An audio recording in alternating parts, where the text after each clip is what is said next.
নমস্কার। বর্তমানে এই নিদারুণ সময়ে উদযাপনের উত্তেজনা দেখে পদাতিক কবি সুভাষ মুখোপাধ্যায়ের একটি লাইন মনে পড়ে, ফুল ফুটুক না ফুটুক আজ বসন্ত। সবেমাত্র আজাদি কা মহোৎসবের যে দিন সম্পন্ন হয়েছে, আর 1 সেপ্টেম্বর থেকে সেই দিন কারাও যেন হেঁটেছিলেন কলকাতার, কেউ বা কারা হেঁটেছিলেন। এখন ধন্যবাদ যাত্রা, ইউনেস্কোকে ধন্যবাদ যাত্রার জন্য এই হাঁটাহাঁটি হয়েছিল এবং সেটা স্কুলের সেই সময় 2য় ইউনিট টেস্ট চলছে, ছাত্রছাত্রীদের সেখানে মিছিলে ডাকা বা স্কুলকে প্রায় অর্ধ দিবস বন্ধ রাখার আহ্বান কতটা যুক্তিযুক্ত সে তর্কে আমরা যাচ্ছি না। কিন্তু সেই দিন থেকেই নাকি সে মহালয়া হোক আর নাই হোক, চতুর্থী পঞ্চমীর কোনো তিথি আসুক নাই আসুক, কেউ বা কারা বলেছেন সেখান থেকেই দুর্গাপূজা চালু হয়ে গেছে। রাজনীতিতে একের কৃতিত্ব অন্য লোকের কৃতিত্ব অন্য হাইজ্যাক করে শুনেছি, কিন্তু এই দুর্গাপূজার যে ইউনেস্কো দ্বারা স্বীকৃতি, প্রসঙ্গত বলে রাখি ভারতবর্ষের এর আগে 13টি মতো ভারতীয় সংস্কৃতি তা যেগুলো আমাদের ঐতিহ্য ঠাঁই পেয়েছে, যেমন কুম্ভ স্নান, রামলীলার মতো, যেমন এই যে আমাদের হরিনাম সংকীর্তন চলে, মণিপুরে যে হরিনাম সংকীর্তন হয়, এই বৈষ্ণব হরিনাম সংকীর্তন, এই মণিপুরের হরিনাম সংকীর্তনও ইউনেস্কো দ্বারা স্বীকৃত হয়েছে। এরকম ভারতবর্ষের এরকম 13টি মতো ইতিপূর্বে স্বীকৃতি লাভ করেছে। আমাদের পুরুলিয়ার ছৌ এও স্বীকৃতি লাভ করেছে। আর আমাদের এই যে ইউনেস্কো এই যে দুর্গাপূজার স্বীকৃতি, এই স্বীকৃতিটার জন্য যার কৃতিত্ব তার নাম তপতী গুহ ঠাকুরদা। তিনি 2013 সাল থেকে এইটার উপরে গবেষণা করছেন তার সঙ্গী সাথীদেরকে নিয়ে, এবং তিনি 10 মিনিটের একটি 20টা মতো ফটোগ্রাফ দিয়ে এই 10 মিনিটের একটি দুর্গাপূজার ঐতিহ্য এইসব নিয়ে তিনি একটি ভিডিও করে তিনি পাঠিয়েছিলেন। সেটাই ইউনেস্কো দেখেছেন এবং 10 মিনিটের ভিডিও, তার যে ওই প্রায় 9-10 বছর ধরে একটা গবেষণার ফলাফল, তার দ্বারাই এটা ইউনেস্কো দ্বারা স্বীকৃত হয়েছে। যাই হোক, তো পদযাত্রা হয়েছে এবং সেখান থেকে দুর্গাপূজা শুরু হয়ে গেছে। অতএব তারই মাঝখানে আবার এসে পড়েছে শিক্ষক দিবস। যে এটা একটা এবছর একটা বিশেষ শিক্ষক দিবসের পরিস্থিতি। তার কারণ হচ্ছে, দেখুন, প্রায় 2 বছর আমরা স্কুলে যাইনি, শিক্ষকরা স্কুলে যায়নি, তার জন্য সমাজের কাছ থেকেও এই বসে বসে বেতন পাচ্ছি আমরা, শুয়ে বসে, এগুলো আমরা প্রথমে এত বেশি আমাদেরকে শিক্ষক সমাজকে শুনতে হয়েছে। আর তার পরিপ্রেক্ষিতে যদিও মানে করোনা পরিস্থিতির পরে সব থেকে শেষে স্কুল মদ দোকান খোলা ছিল, উৎসব অনুষ্ঠান, রাজনৈতিক সভা সমিতি, মিটিং মিছিল, হাট বাজার, ভোট, সব কিছু হয়েছে। স্কুল শেষে খোলা হলো আমাদের। আর শেষে খোলার পরেই কয়েকদিনের মধ্যে আবার গরমকে অজুহাত করে, গরমের কারণ দেখিয়ে 2 মাস স্কুল বন্ধ হয়ে গেল। তারপরে পাস ফেলের জন্য ছাত্রছাত্রীদের বিক্ষোভ, রাস্তা অবরোধ, সে তো আছেই, ছাড়ুন।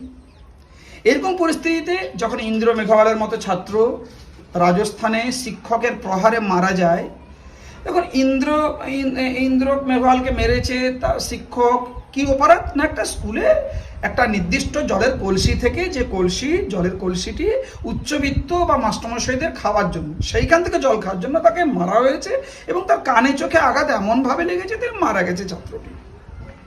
এখন তর্কের খাতিরে আমরা ধরে নিচ্ছি ওই শিক্ষককে ফাঁসি দেওয়া হবে, তাতে কি হবে?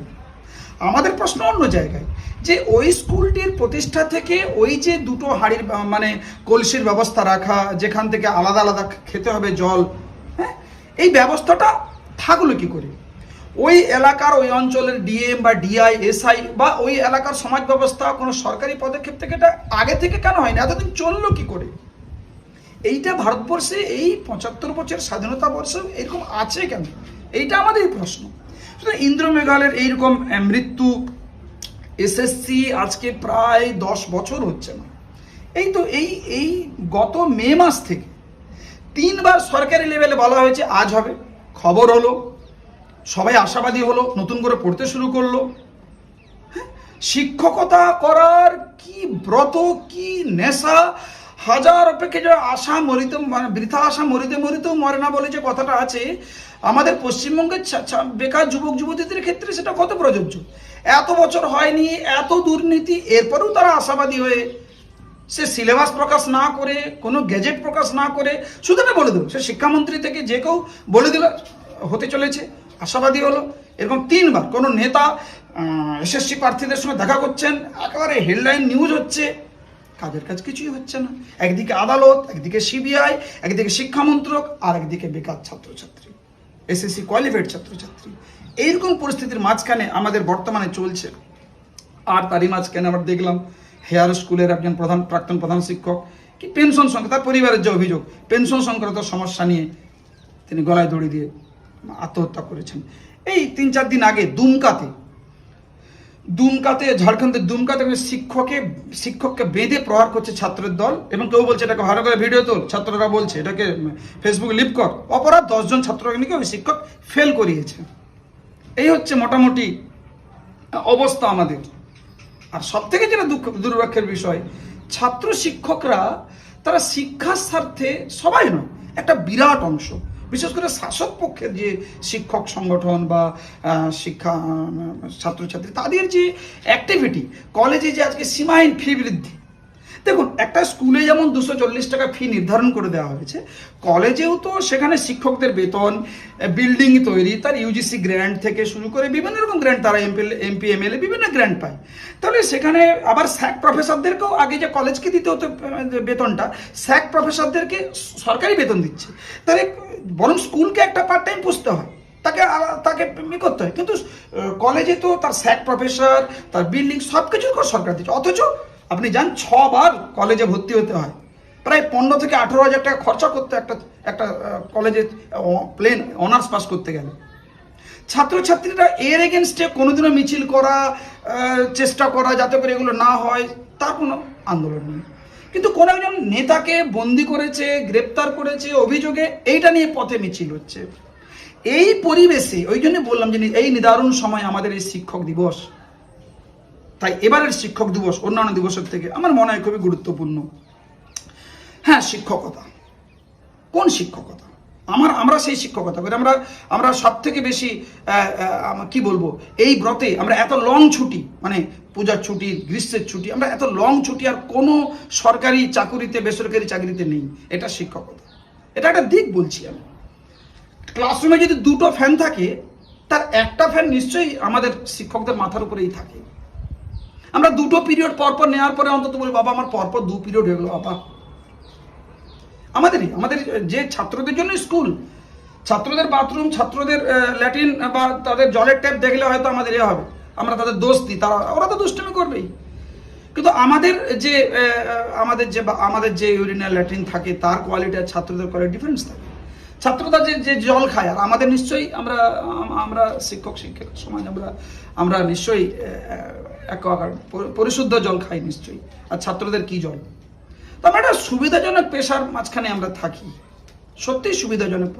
কিন্তু যাদের জন্য, যে শিক্ষার্থীদের জন্যই তো আমরা এখানে, মুরগি আগে ডিম আগে তত্ত্ব নয়। স্কুল প্রতিষ্ঠা হয়েছে শিক্ষার্থীদের জন্য, ছাত্র ছাত্রীদের জন্য। স্কুলের যা কিছু হবে, কলেজের যা কিছু হবে, তার কেন্দ্রে থাকবে, তার প্রথম ফেসিলিটেড হবে, উপকৃত হবে ছাত্রছাত্রী সমাজ, আমরা নয়।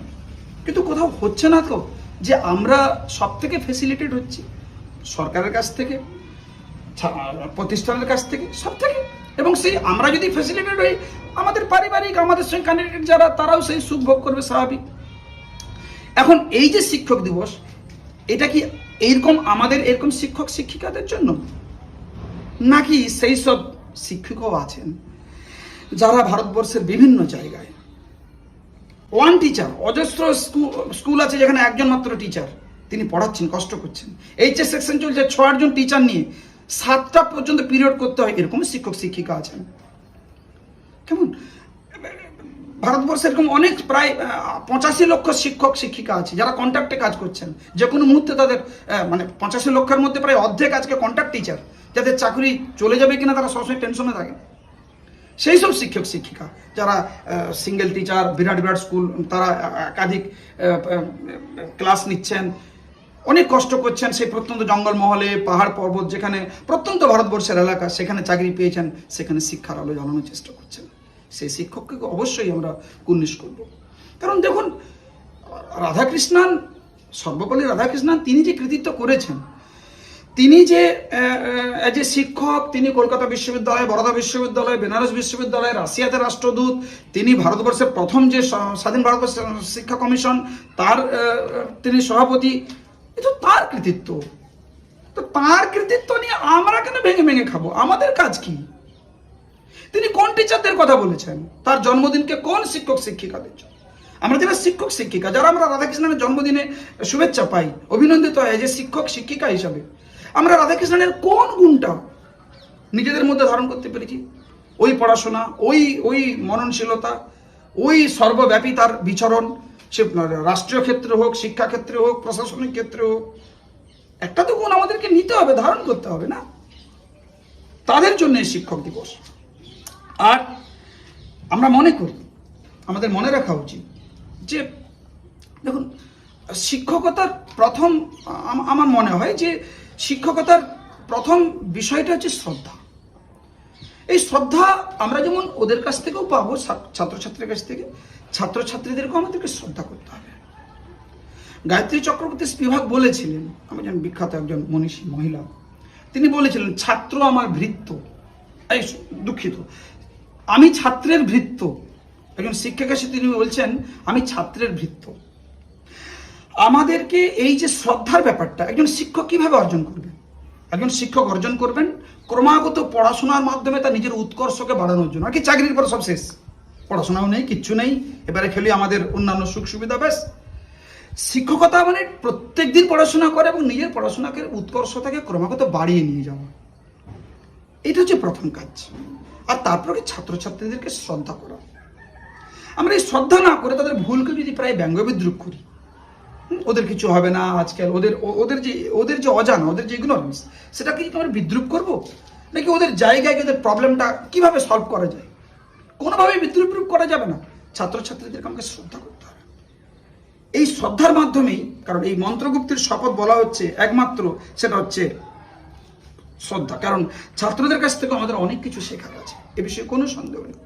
কারণ একটা সময় যখন আমাদের শিক্ষক শিক্ষিকারা থাকে না, তখন ছাত্রছাত্রীদের সচেতনতা, ওদের আগ্রহ আমাদেরকে নতুন করে শিখতে সাহায্য করে। এই মোটিভ নিয়ে আমাদের চলতে হবে। মনে রাখতে হবে, রবীন্দ্রনাথ ঠাকুর কিন্তু বলেছিলেন একটি কথা তার জীবন স্মৃতিতে, যে তিনি একজন এমন শিক্ষককে তার ব্যবহারে তিনি রুষ্ট হতেন, মানে দুঃখ পেতেন রবীন্দ্রনাথ ঠাকুর তার ছোটবেলায়, যে তিনি বলছেন যে আমি সব দিন চেষ্টা করতাম যে ক্লাসের একেবারে শেষ বেঞ্চে বসতে বন্ধুদের সঙ্গে, কিছু কতিপয় বন্ধুদের সঙ্গে, এবং ওই শিক্ষক যখন কোনো প্রশ্ন জিজ্ঞাসা করতেন তখন তিনি কোনো উত্তর দিতেন না। তাহলে শিক্ষক সম্পর্কে যদি ছাত্রদের এই মানসিকতা তৈরি হয়, তাহলে তাদের ভেতরের যে সত্তাটা আমরা কি করে আবিষ্কার করব, কি করে তুলে আনবো, তাই না? তাহলে আমাদেরকে এমন পরিবেশ, ছাত্রছাত্রীরা যেন খোলামেলা কথা বলতে পারে, তারা যেন মুক্ত চিন্তা, তারা যেন তাদের মনের কথা, মনের জিজ্ঞাসা শিক্ষককে একবারে বন্ধুর মতো, এই যে ফ্রেন্ড ফিলোসফার গাইড যে কথাটা বলা হয় শিক্ষককে, এটা যে সে কথা নয়, অতি সত্য কথা। একজন শিক্ষককে সেই ধারারই ব্রতী হতে হবে, তবেই শিক্ষক দিবসের এই সার্থকতা থাকবে। কারণ এই বলছিলাম না যে নির্ধারণ সময়ে সারা ভারতবর্ষে প্রায় 51,000-এরও বেশি, এই 29শে বৈশাখ 1429 সালের একটি আনন্দবাজারে দেখছিলাম, প্রায় 51,000-এর বেশি সরকারি শিক্ষা প্রতিষ্ঠান বন্ধ হয়ে গেছে, শিক্ষা প্রতিষ্ঠান। আর সেই অনুপাতে বেসরকারি শিক্ষা প্রতিষ্ঠানগুলো গজিয়ে উঠছে। এই বর্তমানে পরিবেশ, সুতরাং শিক্ষার অধিকার সবকে দেওয়া হবে, শিক্ষার অধিকার সবকে দিতে হবে, এই কথাগুলো তো এই বেসরকারি ক্ষেত্রে হয়ে যাবে, মানে যেখানে অনেক টাকা দিয়ে এইসব কিছু হবে। সেই শিক্ষক দিবসে এই বিষয়গুলোই আমাদের কি হবে। শেষে আমি আরেকটা কথা বলবো, সেটা হচ্ছে দেখুন, এই একটা ভাববো, আমাদের ভাবা উচিত। ধরুন এই যে অঙ্কিতা অধিকারীর বদলে ববিতা সরকার চাকরি পেল, এটা একটা জয়, নিঃসন্দেহ জয়, এই ঘটনাটা তো ঘটে গেছে। কিন্তু যদি ছাত্রছাত্রীর তরফে দেখি আমরা, ওই স্কুলে যে অঙ্কিতা অধিকারী অন্যায়ভাবে চাকরিটা পেয়েছিল প্রকৃত পদ্ধতি না মেনে, ওই স্কুলে অঙ্কিতা অধিকারী তার তো আমরা তো জানি না তিনি কেমন পড়াতেন। তো ওখানে যে ছাত্রছাত্রীরা, কতিপয় ছাত্রছাত্রী তাকে তো ভালোবেসেও ফেলতে পারেন, শ্রদ্ধাও করতে পারেন, হতে পারে বলছি। যদি এরকম হয় কতিপয় ছাত্রছাত্রী অঙ্কিতা অধিকারী অ্যাজ এ টিচার তারা ভালোবেসে ফেলেছে সেই ছাত্রছাত্রীরা, এখন এই অঙ্কিতা অধিকারের বদলে যে ববিতা সরকার চাকরি পেলেন, ওই ছাত্রছাত্রীর এখন কি মনে হবে যারা ভালোবেসে ফেলেছিল তার আগের টিচারকে? তাদের কি মনে হবে আমরা ভুল করে ফেলেছিলাম? তারা কাকে বলবে? তাদের এই ভালোবাসাটা কি করে একটা এই যে শিক্ষক ছাত্রছাত্রীর মধ্যে যে সম্পর্ক তৈরি হয়, অলরেডি ওখানে তো তৈরি হয়ে পড়েছিল। কিছু কিছু হতেই পারে তো, তাহলে সেই ছাত্রছাত্রীদের কি হবে? তারা আবার নতুন টিচারকে পাচ্ছেন, কিন্তু যারা ভালোবেসে ফেলেছিল তাদের মনের অবস্থা কি হতে পারে? তাদের অপরাধবোধ জাগবে না তো? তাদের ভেতরে ওটা আসবে না তো যে জীবনের এই এই এই বৃত্তিতে অন্তত আমরা আসবো না, এই এই এই প্রথা, এই শিক্ষকতার প্রথা হবে না তো? দ্বিতীয় আরেকটা বলবো, আরেকটি ঘটনার কথা, সেটা হচ্ছে 2013 সালে ভারতবর্ষেরই ঘটনা। হরিয়ানার মুখ্যমন্ত্রী ওম প্রকাশ চৌতালা এবং তার ছিল অজয় চৌতালা। 2013 সালে তাদের জেল হয়, সিবিআই আদালতে জেল হয়। তার কারণ 3000 জুনিয়র বেসিক টিচার তারা নিয়োগ করেছিল, সেটা কি সরকারের নিয়ম নীতির নাম, মানে সেখানেও দুর্নীতির অভিযোগ ছিল। তারপরে 10 বছর জেল খেটেছে এবং এই গত বছর সম্ভবত তারা জেল থেকে মুক্তি পেয়েছে। ওম প্রকাশ চৌতালা 5 বারের হরিয়ানার মুখ্যমন্ত্রী ছিলেন। তার বাবা চৌধুরী দেবীলাল ছিলেন প্রধানমন্ত্রী ভারতবর্ষের। যেসব প্রভাবশালী লোক ছিলেন না, তিনি অনেক গুরুত্বপূর্ণ প্রভাবশালী লোকই ছিলেন।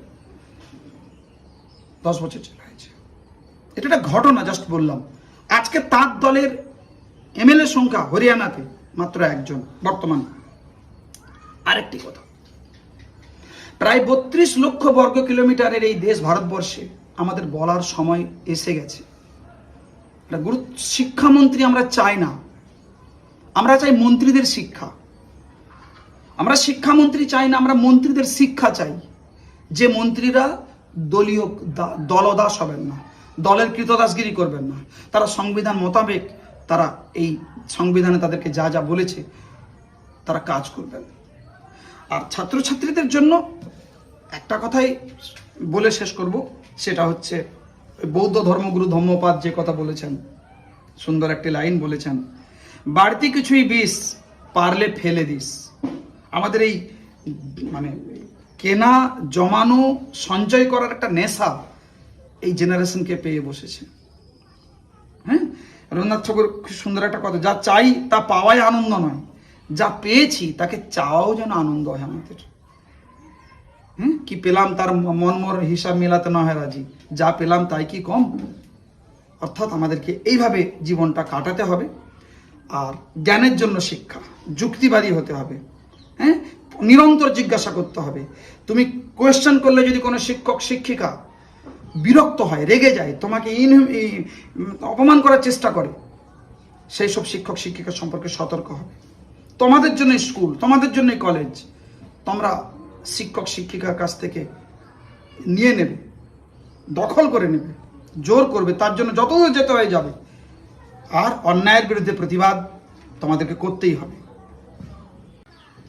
আর একটা কথা, আমার মনে হয় এবছর শিক্ষক দিবস, যারা এই করোনা পিরিয়ডে আমরা যারা বাড়িতে বসেছিলাম, অনলাইনে একটু ক্লাস করেছি, মাঝে মধ্যে মিড ডে মিলের কাজ করেছি ইত্যাদি ইত্যাদি, তাদের থেকেও আমার মনে হয় যারা কন্ট্যাক্ট টিচার, যাদের শিক্ষকতা অনিশ্চিত, যে কোনো মুহূর্তে বাদ চলে যেতে পারে, যারা বেসরকারি ক্ষেত্রে সরকারি স্কুলেও কন্ট্যাক্ট, অথবা যেসব প্রাইভেট টিচার যারা প্রকৃত বাড়িতে বাড়িতে গিয়ে ভালো করে পড়িয়ে পরীক্ষা করে ছেলে মেয়েদেরকে যত্ন করেছে। কারণ একজন প্রাইভেট টিচারের পক্ষে একজন বেকার যুবকের কাছে ওই ছাত্রছাত্রী একটা সম্পদের মতো। কারণ সে না ভালো পড়ালে, ভালো না যত্ন নিলে ওর কাছে ছাত্রছাত্রী থাকবে না, তার গার্জেন তাকে বাদ দিয়ে দিতে পারে। সেই সব বেকার যুবক যুবতী যারা মানে বলা হয় মানে একেবারে রক্ত ঘাম জল করে যারা শিক্ষকতা করে গেছে, সেই প্রাইভেট টিচারদের জন্য এই শিক্ষকতা সমর্পণ করা আমি করছি। আর যারা কলকাতাতে 500-র উপরে যারা বসে আছে, যারা উপযুক্ত হয়েও যারা শেষ হয়ে গেল, যারা এখনো বসে আছে, যাদের কোনো সমাধান হচ্ছে না আদালতের মনিটরিং সত্ত্বেও, শিক্ষক দিবস তাদেরকে সমর্পণ করছি। এই শিক্ষক দিবসে শুভেচ্ছা থাক, হবু মাস্টারেরা স্কুল খুঁজে পাক।